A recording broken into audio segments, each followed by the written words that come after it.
MarkRogersTV running through positional units across the country. We stop in the American Athletic Conference with the UConn Huskies. Bring in our friend Aman Kidwai from the UConn blog and Rivals. Aman, thanks so much for joining us as always. It's a position when we start at quarterback on the offensive side of the ball that hasn't been prolific, especially since Dan Orlovsky left campus. Bryant Shirreffs. Let's start with him. Of course, he was the incumbent. He somewhat stabilized the position, 9 touchdowns, 8 picks, 63% passer. Your thoughts about his development and kind of what you would like to see out of him going forward? Yeah, I mean, Shirreffs is the most solid option that we have seen under center, you're right, since Orlovsky, which is both a good thing and a bad thing. Obviously, it's tough to go so long without having a decent option at quarterback. But given that Shirreffs is a redshirt sophomore and posted a pretty solid season, there's definitely a lot of upside, I would say, as he gets smarter, as he makes better decisions, as he gets a little bit stronger and maybe a little bit more proficient with arm strength and accuracy and things like that. So, he had a solid campaign and one that looks pretty good for a redshirt sophomore. Definitely is, without question, the starter going into next season, and someone who, we hope can take a step up this coming year and then hopefully take another step up in what will be his senior year the following season. I got to see him a few times later in the season, the East Carolina game, big upset win there, the Houston game, big upset there, and the bowl game. And he can also move around a little bit. He gained 500 yards on the ground, 3 touchdowns. Yeah, definitely. It's a run-first offense at UConn, and I think sometimes there's been situations where, on passing plays, the protection breaks down, and he's gotten pretty creative with scrambling. The coaches mentioned that he needs to improve on keeping his eyes downfield and making sure he doesn't pull down to scramble too early.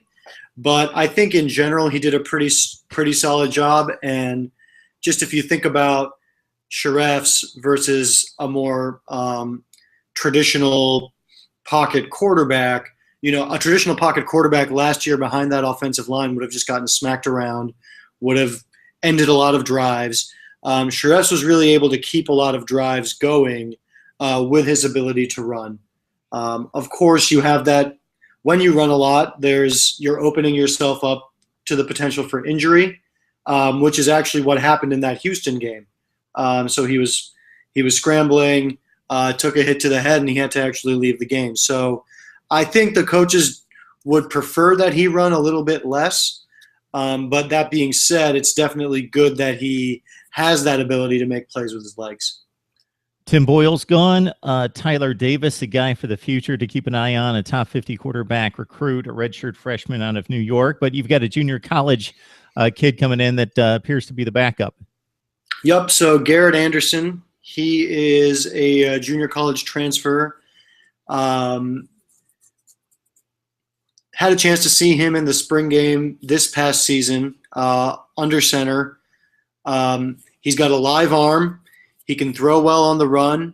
And I think he's just a perfect backup quarterback for UConn. It's somebody who can come in, maybe make some things happen.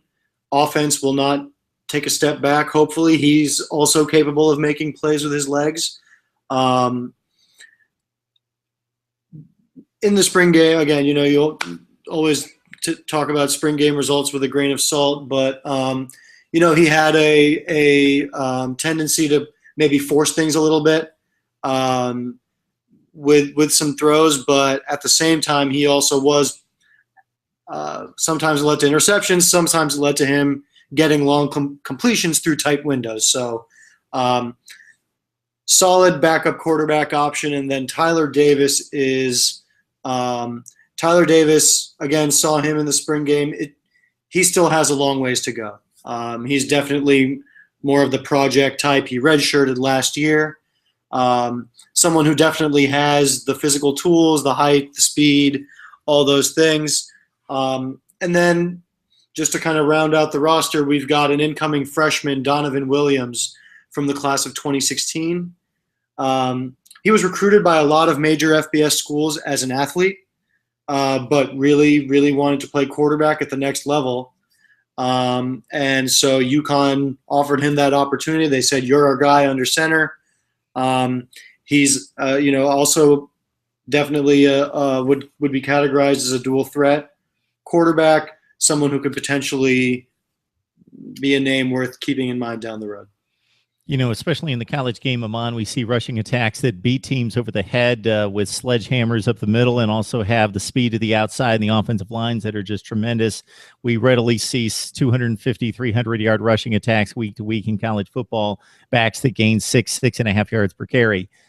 The number's not quite there for UConn, but considering what the rushing attack's been in recent years, this was the best production in 5 years going back to 2010 at $1.25 per game, collectively 3.5 yards per carry. And of course, Arkeel Newsome is the guy that makes it all go for the most part at almost 800 yards rushing, and he's fun to watch in the passing game, 45 receptions.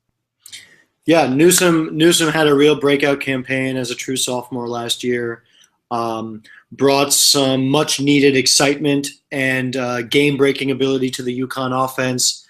And then there's also Ron Johnson, who is also a junior, has been playing since his freshman year pretty consistently. Had a nice 65-yard touchdown run in the spring game. Definitely somebody who could serve as the thunder to Newsome's lightning, if you will. He's definitely a bigger back who can pound it between the tackles in short yardage situations.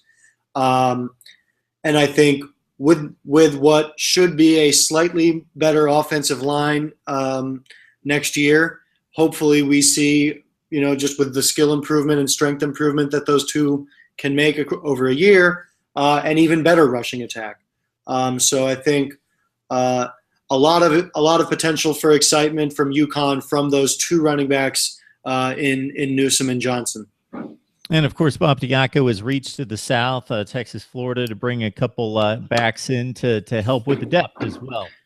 Yeah, so I would say if there are any running backs besides Newsome and Johnson who are going to see any playing time, really, it would be these two incoming freshmen. One is Nate Hopkins, who's a running back from Texas, and then Jakevius Vickers, who is from a powerhouse high school in Florida that has produced multiple NFL players in the past, Glade Central. So I would just say, I've just seen their huddle reels. Nothing, no expert opinions or anything like that, but I would say just based on their pedigree coming from the states where they come from, what the situation is on the depth chart, there's just Johnson and Newsome, and then a couple of guys who have been really practice squad players their whole careers at UConn. So